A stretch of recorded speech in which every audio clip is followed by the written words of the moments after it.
Mūsu Tēvs debesīs, svētīts lai top tavs vārds, lai nāk tavu valstība, tavs prāts, lai notiek kā debesīs, tā arī virs zemes. Mūsu dienascho maizi dod mums šodien, un piedod mums mūsu parādus, kā arī mēs piedodam saviem parādniekiem. Un neieved mūsu kārdināšanā, bet atpestī mūs no ļauna, jo tev pieder valstības spēks un gods mūžīgi mūžos. Āmen. Ar šādu lūkšanu vēlējos iesākt savu video. Sveicieni no Sofijas, Bulgārijā. Vēl kādas dienas atpakaļ biju Tbilisī, Gruzijā. Dievs bija tur aizvedis, parādīt dažas lietas, iemācīt dažas lietas, saprast dažas lietas, uzkrāt pieredzi un iespējams arī dalīties tālāk. Esmu bijis kā tāda ēna, vismaz tā esmu jūties, kā tāda ēna, kuru Dievs nemitīgi saudzējis, kuru Dievs visu laiku ir pasargājis, mīlējis, parādījis savu mīlestību visos iespējamos veidos. Bet tajā pašā laikā ticu, ka ir pienācis laiks nākt ārā,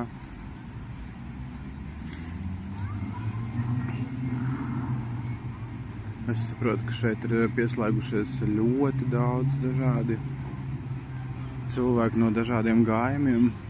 Šī vēsts, protams, vairāk ir domāta tiem, kas ir ticīgi. Nu, ko es jums varu pateikt? Viss tas, kas Bībelē rakstīts, tas viss ir patiesība. Visas garīgās realitātes, par kurām mūsu pestītājs nemitīgi runā, tā viss ir taisnība. Viss tas, ko pravieši rakstījuši savos manuskriptos, pergamentos, tekstos, tā viss ir taisnība. Mēs esam spējīgi uz daudz vairāk nekā mums šķiet. Es personīgi ļoti gaidu, kad cilvēks pamodīsies, kad cilvēki vēlēsies saprast, kas ir tiesa, kas ir taisnība, kas ir patiesība, ko darīt tad, kad patiesība ir uzzināta, ko darīt tad, kad ir taisnība jāpielieto tās pareizajās formās. Tā nu ir sanācis, ka vakardien bija iespēja palasīt kādu no manuskriptiem. Es kā cilvēks, kurš lasa apustuļu Pāvilu tekstus par to, ka pārbaudiet visu, kas labs, to paturi, uzdūros uz Cefaņas apokalipse. Ir tāds manuskripts, kur galvenā vēsts bija par to, ka Dieva tiesa ir, tāda ir paredzēta ne tikai uz zemes, bet arī tai saulē. Ļoti skumja realitāte, kur ieraudzīja redzētājs pravietis Cefaņiem. Ļoti skumja realitāte par dažādiem personāžiem, kas gāja cauri šajā dzīves laikā dažādiem notikumiem. Un kā pēc tam ar viņiem izrīkojās, kas ar viņiem pēcāk notika. Man arī ļoti patika no manuskripta konkrēts tāds teksts par to, ka mēs mūsu visas lietas, ko mēs esam darījuši, neesam darījuši, tiek pierakstītas. Tās pēc tam visas tiek nolasītas. Un tad attiecīgi saskaņā ar visu to mēs tiekam attiecīgi tiesāti. Cik nu es esmu gājis visu savu 20 gadus pieredzi ar Dievu. Es nemitīgi esmu vēlējies darīt labu, nemitīgi vēlējies esmu izpatikt Dievam, ietu tikai un vienīgi viņa aicinājumam. Tad, kad es atgriezos pie Dieva, tad, kad man bija 15 gadi, tas ceļš patiesībā nemaz nebija tik vienkāršs vai gluds pašā sākumā, jo es biju pietiekoši liels skeptiķis. Man bija grūti pieņemt daudz ko, bet ar laiku es sapratu to, ka Dievs ir dzīvs, Dievs ir pilnīgi reāls, un izvairīties no viņa realitātes, man likās, pēdējais stulbums. Līdz ar to es to vien darīju, kā lūdzu Dievu, mēģināju viņam izpatikt visos veidos, lai viņš atzīst mani par tīkamu. Un tā nu jau pēdējos 22 mēnešus esmu bijis tikai un vienīgi zem viņa vadības. Nekur bez viņam vispār nevienu soli nesparu. Kāpēc es pieminu pēdējos 22 mēnešus? Jo tas ir tas laiks, kad man strauji pēkšņi atlaid no darba. No pēdējā darba, kas man bija, kur man bija apsolīts vēl strādāt 6 mēnešus pēc līguma nosacījumiem. Tas bija Nīderlandē. Pietiekoši viegls, sakarīgs darbs. Un tā nu man nācās, doties visur, kur visās iespējamās vietās esmu pabijis. Sākumā es devos uz Portugāli, pārziemoju tur, tur pārziemoju pāris nedēļas, cik es tur biju. Pēc tam man ceļš veda tālāk uz visādām citādām vietām. Pēdējos 7 mēnešus to vien daru, kā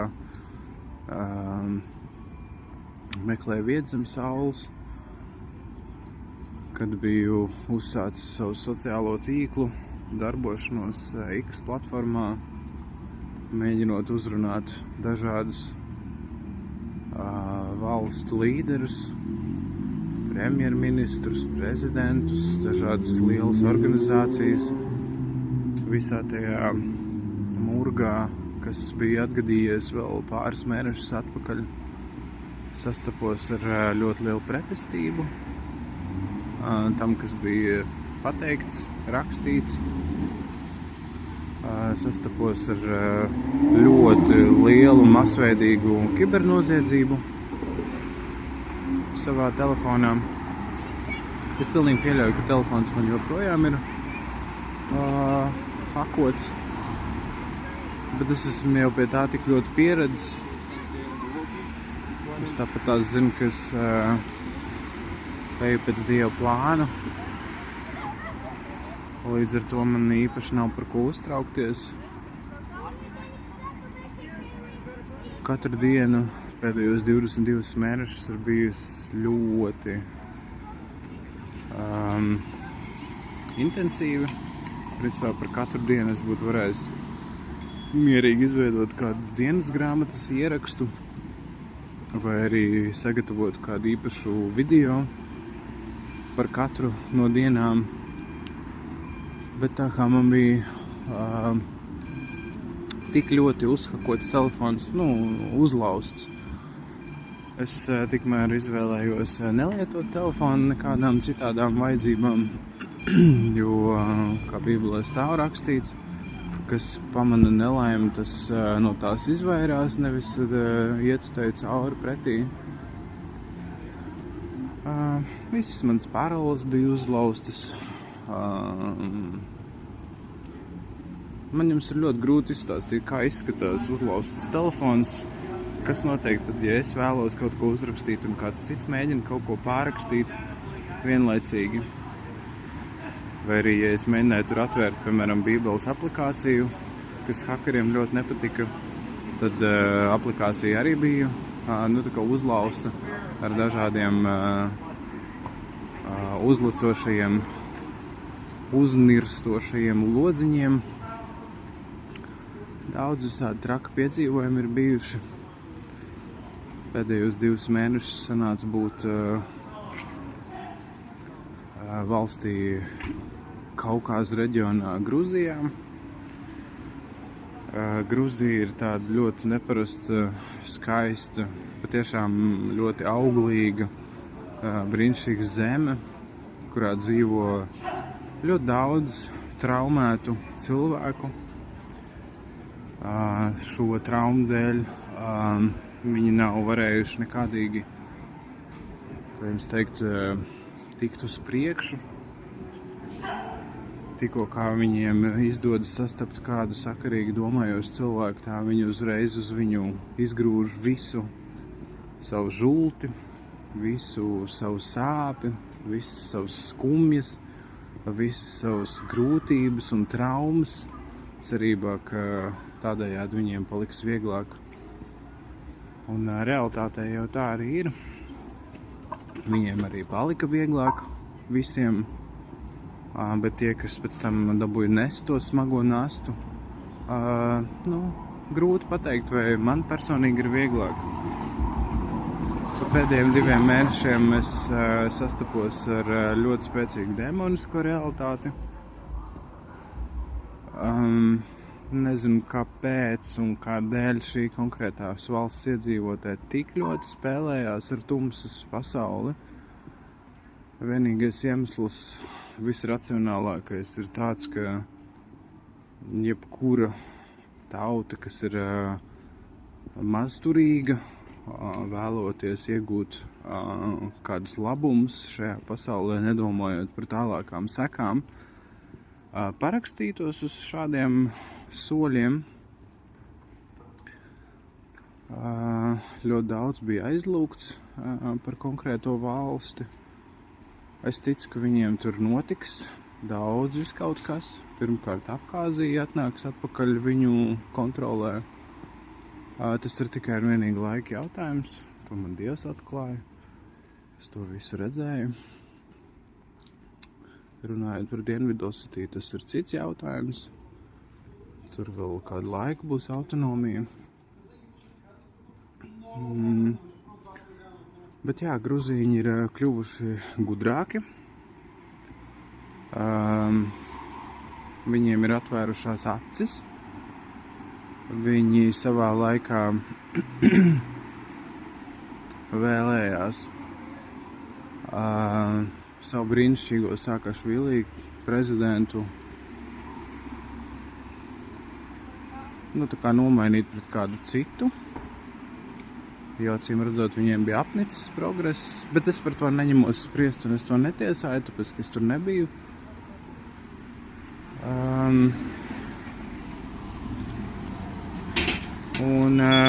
Viņi tajā vietā nolēma darbā pieņemt kādu ļoti harizmātisku bijušo futbola spēlētāju bez diploma, kā valsts vadītāju.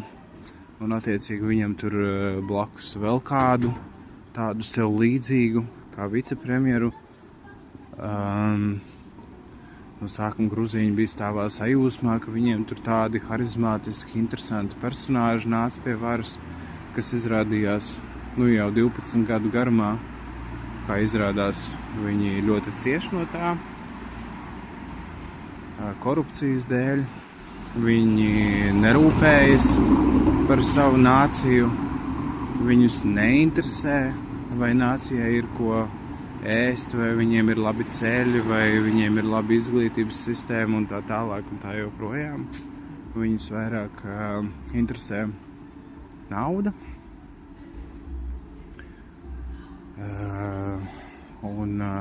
Skats uz Krieviju. Jo pirms tam Saakašvili bija vairāk tendēts uz rietumiem un uz progresu, izaugsmu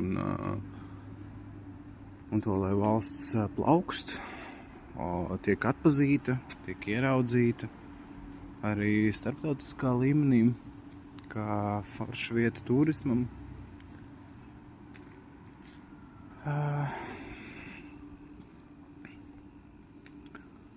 Man pašam īpaši nav ļoti daudz kādas foršas vai lieliskas lietas, ko pastāstīt.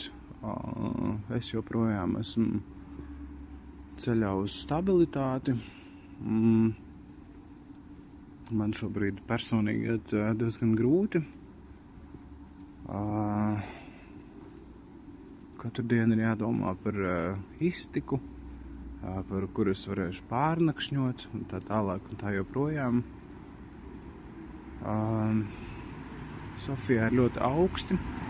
Šeit salīdzinoši ir ļoti vēsas naktis.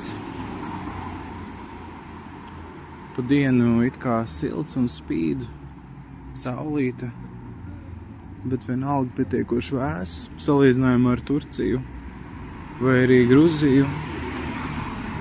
Turcija kā valsts man ļoti pārsteidza. Šī jau bija 4. reize, kad biju Turcijā, kad es tikko burtiski iebraucu vēl no Stambulas. Turki ne tikai ir viesmīlīgi un draudzīgi, izpalīdzīgi, bet viņi arī savus svētos rakstus ņem ļoti nopietni. Man bija tā privilēģija atkal no jauna pārbaudīt visu, kas labs un kas labs to paturēt, ko es arī darīju. Es palasīju dažas viņu atklāsmes un viņu lietas, kam viņi tic, un es konstatēju to, ka viņiem ir pietiekoši interesanti raksti. Ir šis tas, kam es personīgi nevaru piekrist, ņemot vērā savu intensīvo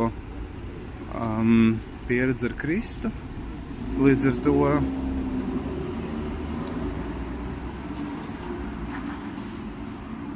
es uzskatu, ka abām reliģijām būtu jāmācās vienai no otras, jo gan kristīgā ticība, gan arī islāma ticība ir diezgan savā visā būtībā tendētas uz dievbijību, uz cieņu vienam pret otru, uz sapratni vienam pret otru, uz mīlestības izrādīšanu vienam pret otru un tā tālāk un tā joprojām. Abās reliģijās dominē šis uzskats par to, ka labais uzvar ļauno. Es ticu, ka Dievs ir. Es ticu, ka Dievs nekad nav aizmirsis par savējiem. Es ticu tam, ka labo cilvēku tīkls arī eksistē. Kad es biju Gruzijā, es dabūju pārliecināties par to, ka eksistē tāda lieta kā ļaunais tīkls. Kā jūs esat droši vien paši iepazinušies internetā ar pēdējā laika aktualitātēm par to, kas notiek Amerikā un ar Epsteinu salas notikumiem un visām tām zvērībām. Jūs saprotat, par kādiem tīkliem es runāju. Man ir skumji apzināties to, ka šis tumšais tīkls ir tik ļoti organizēts, tik ļoti atbalstošs vienam pret otru, bet tajā pašā laikā šis te labais tīkls, kurā mēs mēģinam izpatikt Dievam un būt par viņa traukiem, būt tikai un vienīgi eksplozīvu svētā gara trauki, iemiesot sevī visas dievišķās īpašības, ar kurām mēs arī pēc būtības arī panākam Dievu valstības izplatīšanos šeit jau uz zemes, jo nepavelti tāda lūkšana ir tēvreizēm. Tavs prāts, lai notiek, kā debesīs, tā arī virs zemes. Es atrodos valstī, kur cilvēkiem ļoti patīk ierēkt, kur cilvēkiem maz kas liekas nopietni, diemžēl. Šeit tikai par kaut ko pasmieties, paņirkt, pat neaizdomāties par otru. Skumja ir tā realitāte par to, ka ļoti daudz kur iztrūkst tieši empātija pret tuvākajiem, pret tālākajiem, pret svešiniekiem, pret cittautiešiem un tā tālāk un tā joprojām. Jo, ja tas viss būtu, ja mums būtu šīs rūpes par vārgajiem, par netaisnīgi notiesātajiem, par nabagiem, par labdariem, par vecajiem un jaunajiem, ticīgiem, neticīgiem, vienalga kādiem. Ja mēs mācētu lūgt un ieraudzīt to, ka jebkurš cilvēks sevī nesā dievišķo pirmsākumu, un es laikam tā to definētu, šo dievišķo dzirksti, kas mūsos visos ir, un pārtraukt skatīties uz acīm redzami ļauno, ar ko cilvēks sev ir apaudzējis gadu garumā, tajā visā ieliet gaismu, lūgt par šiem cilvēkiem un turpināt redzēt to labo, jo jebkurš cilvēks pēc savas būtības, savā sirds esencē, kaut kur savos sirds dziļumos vēlas šo glābšanu, lai kā būtu to grūti atzīt, mēs visi vēlamies atgriezties pie šita dievišķā pirmsākuma, kur mēs esam pilnvērtīgi, kur ar mums viss ir kārtībā, kur mums nekas nesāp, kur mums ir iespēja būt tiešā saiknē ar Dievu, nevis ar starpniekiem un tā tālāk un tā joprojām. Kāda tā būtu brīnišķīga dzīve, protams, ja mēs visi varētu šādi dzīvot un audzēt tikai labo apkārt tai dievišķai dzirkstī, kas jebkurā cilvēkā ir. Vienkārši tā ir jāpamodina, tas ir jādara zināms. Mūsdienās to ir vēl vieglāk pierādīt un vēl vieglāk par to runāt, jo liela daļa cilvēku tā arī tagad mūsdienās ir ieraudzījuši to, ka visas tās zemu vibrējošās cilvēku masas, kaut vai no tā paša Epsteina, ir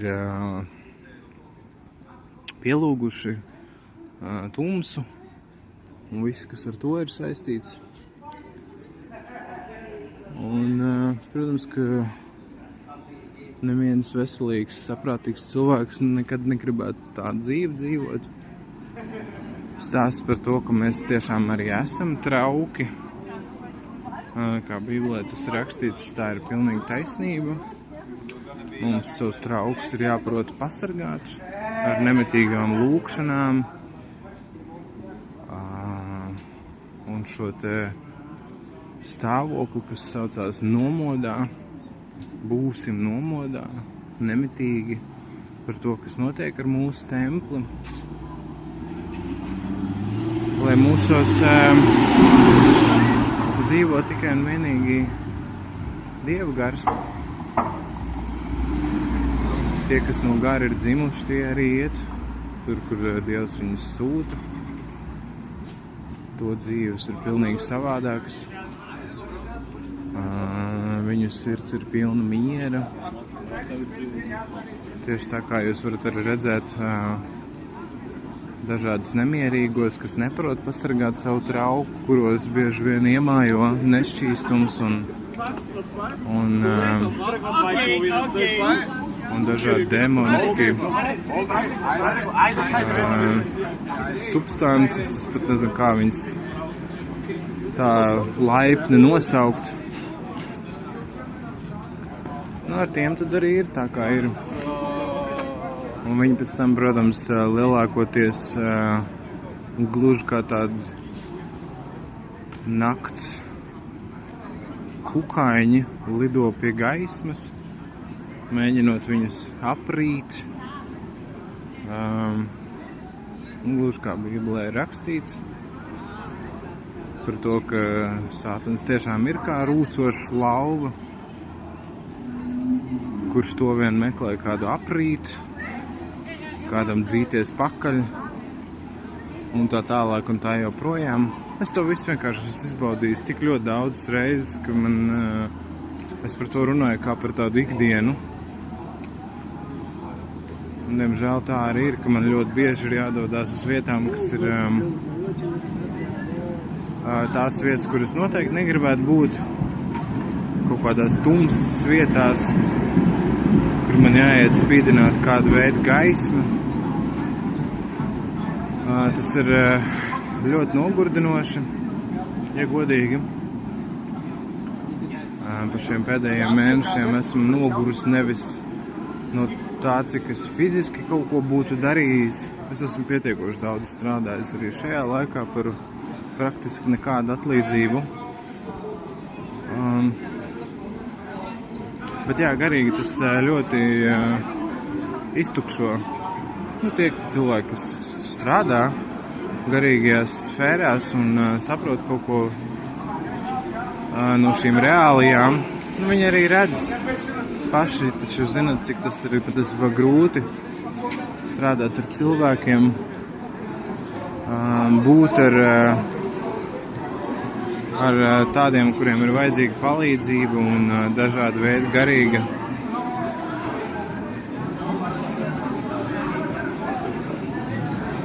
garīga palīdzība, vienmēr sakot.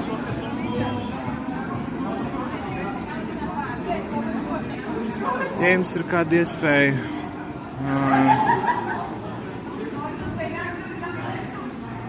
aizlūgt par to, lai arī mans ceļš turpmāk izveidojas bez nekādām aizķeršanām, lai arī man būtu ko ēst,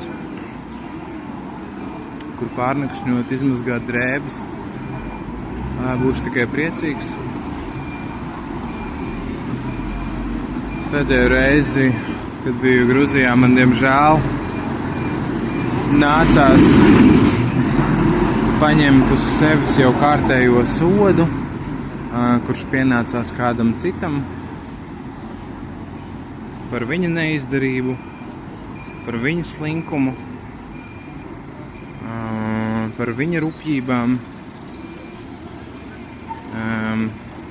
par viņa necieņas izrādīšanu, par viņa goda aizskaršanu. Un ņemot vērā, cik viņš patiesībā ir zem vibrējošs indivīds, viņu pasaudzēja, līdzīgi kā Baraba un Jēzus. Viņš to vienkārši fiziski nebūtu izturējis, šis konkrētais cilvēks. Tādēļ nolēma izdzīt mani no vietas, kur man bija gan kur dzīvot. Man tur bija forši jauki cilvēki apkārt. Bija pietiekoši interesanti garīgi notikumi katru dienu. No rīta un vakarā un pa dienu un naktī viss kaut kas vienmēr notika. Bija interesanti. Bet nolēma izdzīt mani aukā. Bet tā kā es jau esmu tik ļoti pieredzis nesāt citu cilvēku sodu un citas lietas, man tas absolūti nevienā brīdī nepārsteidza. Es zināju to, ka Dievs par mani rūpēsies arī turpmāk. Manā ceļā no Tbilisī pa nakti izgāju Nostaigāja ļoti daudz kilometrus, lai nokļūtu šeit, atpakaļ Eiropas Savienībā. Kājas bija, vēl joprojām ir tādā stāvoklī, pēdas tieši, kurām ir vajadzīga aprūpe. Pietiekoši liels nogurums pēc visa tā. Bet Turcija forši, man ļoti patika. Es arī ticu, ka tur notiks vajadzīgas pārmaiņas, lai arī viņi pamostos un atvērtu savu sirdi arī Bībeles tekstiem, ko es arī tur darīju. Es ļoti centos konkrētiem ļoti sakarīgiem musulmaņiem, patiesi ļoti sakarīgiem cilvēkiem pēc būtības parādīt, ka ir kaut kas vairāk. Jo es, kad tajā valstī biju, man bija tāda sajūta, ka kaut kas pietrūkst, kaut kā nav. Ka viņu valsts it kā funkcionē uz ļoti pareiziem principiem, viņiem tur viss notiek, viņi arī praktizē savu ticību visos iespējamos veidos, bet tā sajūta, ka viņiem kaut kas ļoti, ļoti pietrūkst, bija acīm redzama. Un tad, kad es vienā brīdī paņēmu Bībeles aplikāciju, lai ar audio atskaņotu turku valodā kādu no psalmiem, viņus tas ļoti pārsteidza. Viņiem tas likās, protams, kā kaut kas jauns. Viņi ļoti klausījās, bija ļoti interesanti. Un es ticu, ka tādā veidā arī viņu sirdis tika uzrunātas.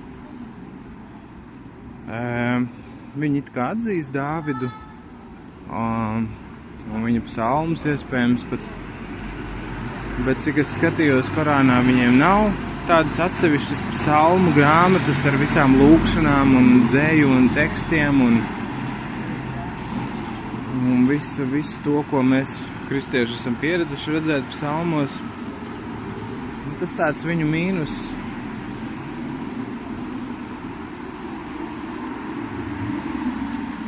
Bet katrā gadījumā jālūdz jau ir ne tikai par Latviju. Es vispār redzu, ka Latvijā ir ļoti spēcīga aizsardzība no Dieva. Latvija ir ļoti mīļa Dievam, neskatoties uz to, ka mūsu cilvēki ir ļoti atvērti dažādām garīgajām praksēm. Es to personīgi neredzu kā kaut ko tādu šausmīgu. Vēl šausmīgāk, es uzskatu, ir tās nācijas, kurās vispār nav pilnīgi nekādas intereses par garīgajām realitātēm un kur ar cilvēkiem ir ļoti grūti runāt par jebko garīgu. Latvijā par to ir iespējams runāt un ir iespējams ar katru cilvēku atrast kopīgu valodu, runājot tieši par garīgo kontekstu, kas ir kristietība un tā tālāk. Jo es nevienā citā reliģiskajā pārliecībā neredzu tik tādu lielu vienotību un harmoniju,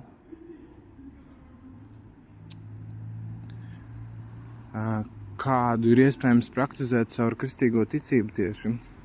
Neviena cita reliģija neko tam līdzīgi nepiedāvā. Ticība vienam Dievam, kas mūs mīl un kas mums ir devis varu būt par viņa bērniem, par kuriem viņš rūpējās, neskatoties uz to, kur mēs esam, kas ar mums notiek un tā tālāk un tā joprojām. Viņš vienmēr mūs sargā kā mīlošs tēvs. Es jums ļoti iesaku palasīt arī no deuterokanoniskajām grāmatām, 4. Makabeju grāmatu, pašas pirmās nodaļas, kur ir stāsts par prāta kontroli, kur ir stāsts par tur tad vairāk kā filozofija par to, cik svarīgi ir ierobežot dažādas kārības, kā to ir iespējams izdarīt, cik tas ir viegli vai neviegli. Tur ir dažādi atslēgas elementi.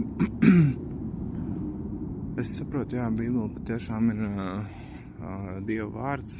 Es par to neesmu nekādā brīdī nešaubījies neko, bet tajā pašā laikā ir arī šie apokrifi, kurus ir atvērtam prātam pietiekoši interesanti tomēr uzzināt. Tā kā jā, 4. Makabēju grāmatu iesaku palasīt, kuriem tāda iespēja ir. Man pēdējā brīdī, tad, kad es vēl biju Stambulā, kur man likās, ka viss tūlīt jau beigsies, viss un grūti, un šausmas, un viss iespējamais, tāda bezcerība, un viss tā likās briesmīgi. Un tad Dievs man tieši caur 3. Makabēju grāmatu uzrunāja, kur bija stāsts par to, kā Izraēla tautu bija jau gatavi iznīcināt, un ļoti neparasts stāsts, Un tur arī es saņēmu tādu apstiprinājumu par to, ka Dieva mīlestība ir izlējusies, principā, pār savu tautu, kas nemitīgi lūdz, kas nemitīgi viņu pielūdz un seko viņam, nožēlojuši grēkus, protams, un tā tālāk, un tā joprojām, cik brīnumainā veidā Dievs viņus tajā reizē pasargāja, ka tur ir ļoti neparasts stāsts, iesaku tiešām palasīt, nepavēlt, viņi ir lielajā Bībelē, kas latviešu valodā ir izdota ar deuterokanoniskajām grāmatām, līdzīgi kā Sīraha grāmata, ļoti sakarīga literatūra.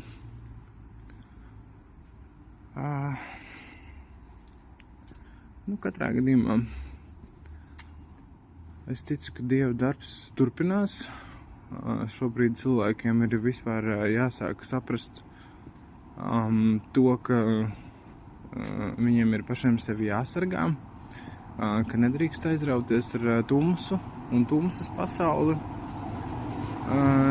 Nedrīkst aizrauties ar visu, kas saistās ar dēmoniem un tā tālāk.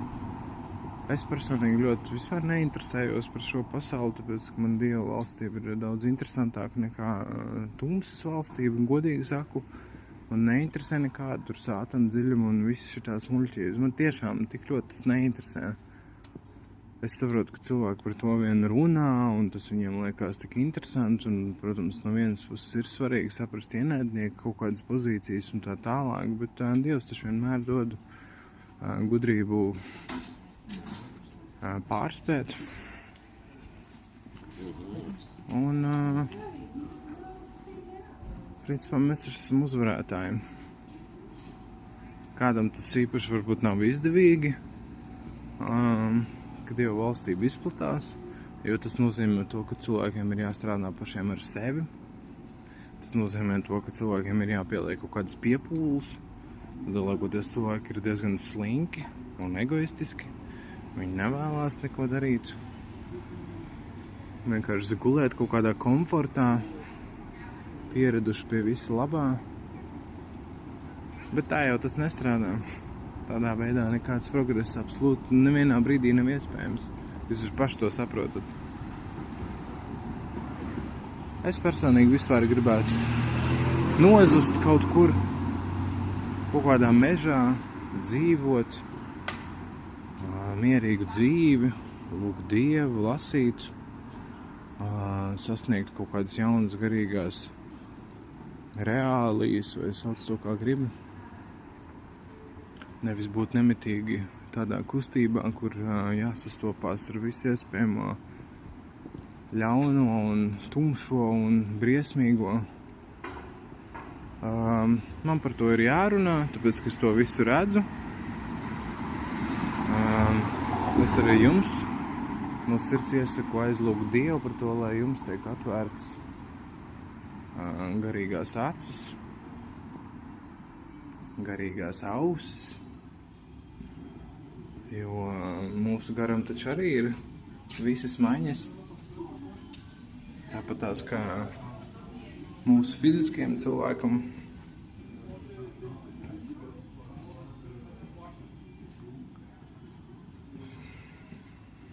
Dievs nav tālu, un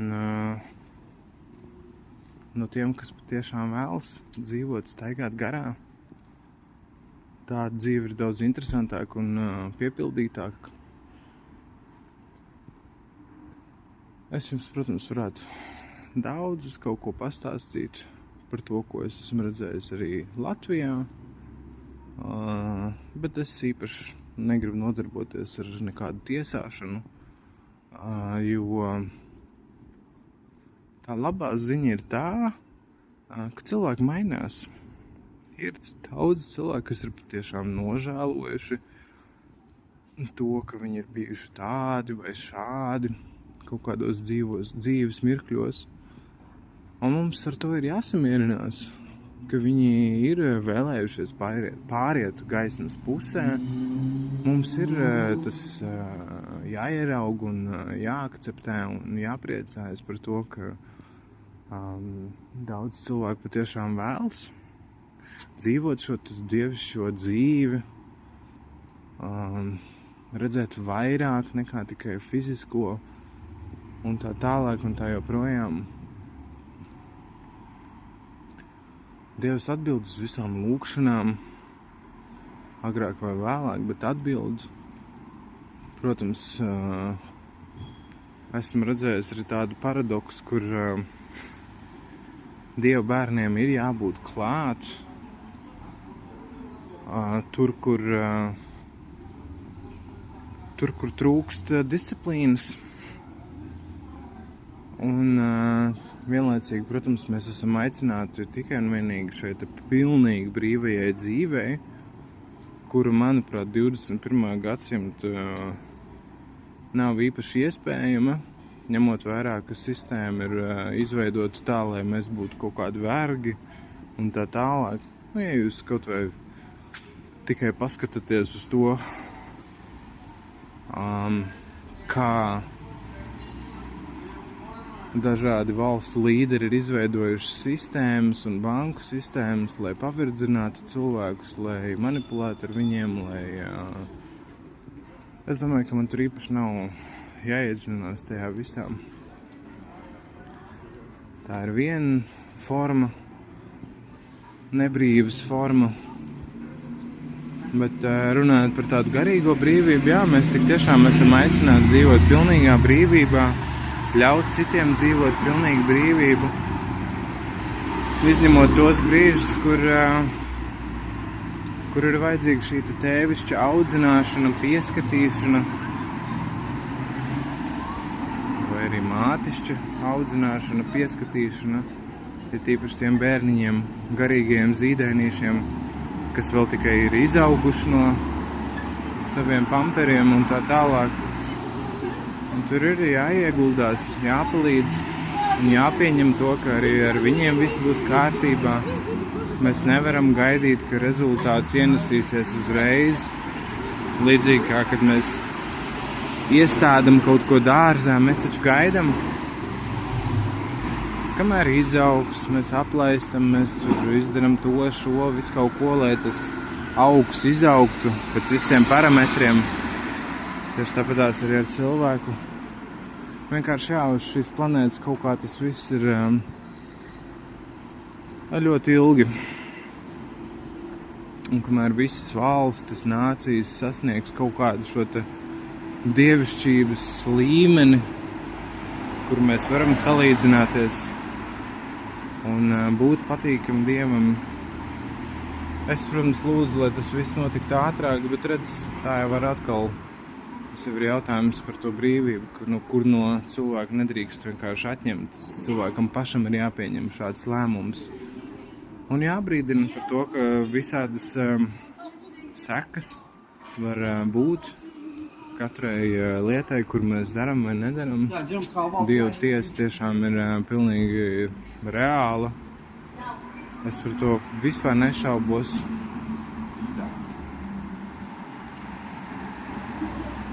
Bet jā, runājot par to pašu Cefānijas apokalipsi, tur bija tāds stāsts par to, ka Cefānija arī bija atrasts neizdarām šo līdz galam, vai neizdarām šito līdz galam, vai ka viņam bija kaut kādi tādi, kā saka, mīnusiņi kaut kādās viņa lietās, par ko viņš, protams, arī bija ļoti bēdīgs, ka viņš savā laikā to nebija izdarījis, vai ka viņš to kaut kā ne tā bija izdarījis, vai pagāja garām nabagam, piemēram, un neaizlūdz par viņu, vai nepalīdzēja viņam. Nu, kā piemērs. Tas ir, ko es tieši lasīju no šīs te grāmatas. Es arī katru reizi, kad eju pa ielu, un ja es ieraugu kādu, kam var vēl palīdzēt, es, protams, to daru. Cik tas ir manos spēkos. Kaut vai vienkārši paskatos uz šo cilvēku, atzīstu, ka šāds cilvēks ir, nevis vienkārši izliekos, ka es viņu neredzu. Aizlūdzu par viņu. Citreiz es pasēžu ar viņiem, aprunājos ar viņiem, uzmundrinu, iedvešu cerību un tā tālāk un tā joprojām. Es nelielos. Es vienkārši stāstu to, ka mēs varam labāk. Es ticu, ka Latvija vispār ir unikāli, interesantu, tādu superīgu valsts ar brīnišķīgu himnas vārdiem, ko gan ticīgi, gan neticīgi dzied. Un mēs esam izlūgušies šo te svētību. Latvija ir uz pareizā ceļa un mūsu vārda brīvība pēc pasaules indeksa ir 15. vietā, starp citu. Tas ir ļoti augsts rādītājs. Tas ir augstāk nekā ASV un Lielbritānija un citas valstis, kurās arī savās konstitūcijās ir definēta vārda brīvība. Es, protams, atrodos valstī, kur indeksā valsts atrodas 70. vietā, jo šeit ir pietiekuši liela korupcijas skandāla un viss iespējamais, kas ir apturējis, protams, valsts izaugsmu un progresu vēlamajā virzienā, bet neskatoties uz to, paši bulgāri ir ļoti smaidīgi, ļoti atsaucīgi. Tā vismaz man viens pastāstīja. Tāds ir viena konkrēta bulgāra, konkrēts viedoklis par savējiem.